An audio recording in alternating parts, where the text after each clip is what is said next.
समाचार से आज हम आपको मिलवाने जा रहे हैं हरिद्वार की शान, संत समाज के गौरव, हिंदू रक्षा सेना के अध्यक्ष, जूना अखाड़ा के महामंडलेश्वर श्री प्रबोधानंद जी से।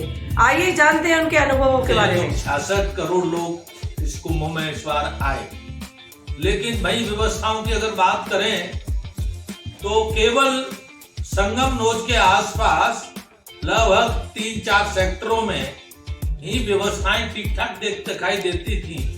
बाकी पूरा कुंभ क्षेत्र अव्यवस्थाओं के लिए प्रसिद्ध था और मेला अधिकारी ने जानबूझकर के ऐसा किया।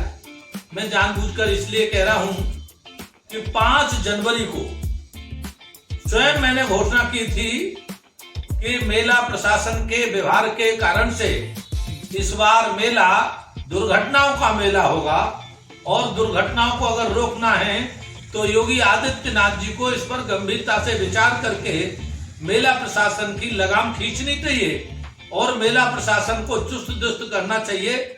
लेकिन इतनी गंभीर बात को भी पता नहीं योगी प्रशासन ने, योगी शासन ने क्यों गंभीरता से नहीं लिया और मेला प्रशासन के खिलाफ कोई कार्रवाई नहीं की। सुनने में यहां तक आ रहा है अब तक कोई मेला प्रशासन के खिलाफ कोई कार्रवाई नहीं हुई, जबकि इतनी मौतें हुई और इतने लोग हताहत हुए और इस सब मौतें और हताहतों का कारण केवल मेला अधिकारी है।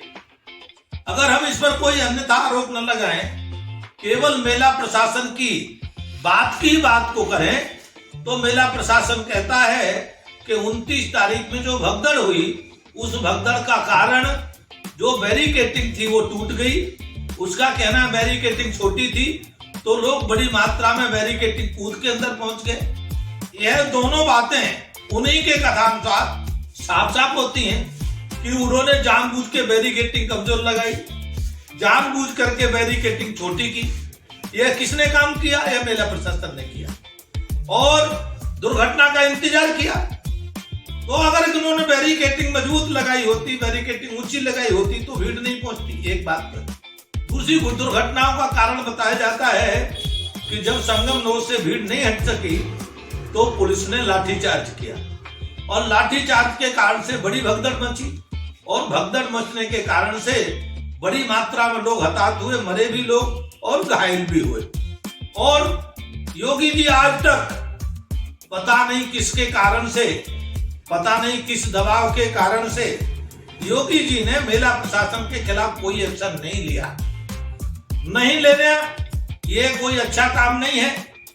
कारण तो साफ है कि या तो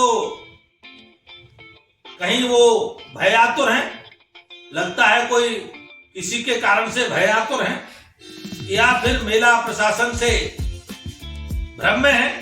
तो कोई न कोई कारण है जिसके कारण से मेला प्रशासन पर कोई कार्रवाई नहीं हुई, जबकि मेला प्रशासन पर कार्रवाई हत्याओं की कार्रवाई होनी चाहिए।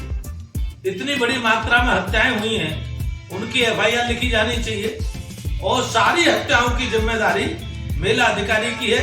मेला अधिकारी को जेल भेजना चाहिए, तत्काल उसको निलंबित करना चाहिए। ऐसा काम करना चाहिए था लेकिन उन्होंने नहीं किया। यह इस बार दुर्भाग्य रहा। एक जगह मेला नियंत्रण भवन में मीटिंग हुई और 2027 में जो अर्ध कुंभ हरिद्वार में होने वाला है उसको कहा जा रहा है कि ये पूर्ण कुंभ के रूप में मनाया जाएगा। तो उसके बारे में आपकी क्या राय है? क्या वो पूर्ण कुंभ मनाया जाएगा? ऐसे नक्षत्र पड़ रहे हैं, एक और मातृ सदन के स्वामी जी कह रहे हैं कि ऐसा तो कोई नक्षत्र पड़ ही नहीं रहा है, तो उसके संबंध में आपकी क्या राय है? नहीं, नाम कुछ भी दे लीजिए, लेकिन इस बार है तो अर्ध कुंभ ही, और अर्ध कुंभ को अगर वो पूर्ण कुंभ की तरह मनाते हैं तो मनाने में तो कोई रोक ही नहीं है। कैसे मनाओ, जितना सुंदर कर सकते हो अधिक से अधिक सुंदर करो, अच्छी बात है। लेकिन पिछले कुंभ का जो अनुभव है वो अनुभव ये है कि पिछले कुंभ को उत्तराखंड के मेला प्रशासन ने कुंभ को नहीं होने दिया, कुंभ की व्यवस्थाओं को जानबूझ के नहीं किया। और उस समय तो स्वामी जी कोरोना चल रहा था ना, कोरोना की वजह से भी थोड़ी व्यवस्थाएं अव्यवस्थित हो गई थी। मैं आपकी ये बात की स्पष्ट करता हूँ, कोरोना काल में ही मिनी कुंभ उत्तर प्रदेश में मथुरा वृंदावन में लगा था। वहां से ही कुंभ यहाँ प्रारंभ होता है। तो जब वहां कुंभ हो सकता था तो यहाँ क्यों नहीं हो सकता? दूसरी बात, आपको करना था, कुंभ कराना था, तो फिर जो कोरोना की औपचारिकताएं थी वो पूर्ण करके कराना चाहिए था।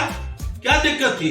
उस समय उसको बाकायदे जांच करते और जांच करके उसको लोगों को अंदर आने देते, ये हो सकता था, संख्या ज्यादा न होती। लेकिन कुंभ को उस पिछले प्रशासन ने कोरोना का बहाना लेकर के कुंभ को बिगाड़ा, और कुंभ को बिगाड़ने का मतलब है सनातन धर्म पर हमला।